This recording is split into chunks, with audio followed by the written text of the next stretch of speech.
So I think it's a case of good news and bad news. The good news in advanced economies, so in the US, private demand is strong. So unless there are fiscal accidents, then the recovery should continue. Japan is still doing well, and Europe, the good news is Europe seems to have started growth again.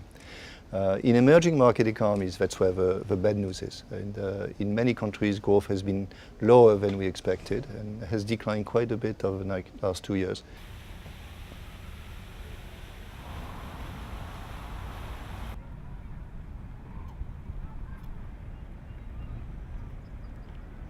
It's only going to happen if the US recovery becomes stronger and then the Fed feels that it has to increase interest rates. So from the point of view of the rest of the world, say emerging markets, there are two effects, right? US growth stronger, that's good, but higher interest rates, which are likely to lead to some capital outflows, less good. Some countries, the net effect, for most countries, the net effect will be positive, but some, maybe not.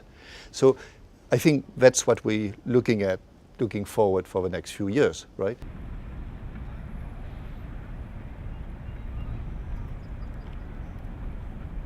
In the core, I think growth has started, but two things have to happen. One for the short run, which is clarification of the bank's balance sheet. Now that's in process, but it really has to happen. The other is for the medium run, structural reforms, so that growth is higher.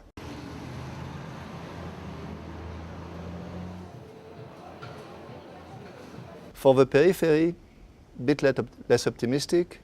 I'm not sure the corner has been turned, but it may be. There's some good news.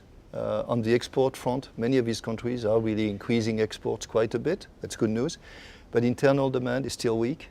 And so it's a fight between the two. And at this stage, very low growth is still the forecast.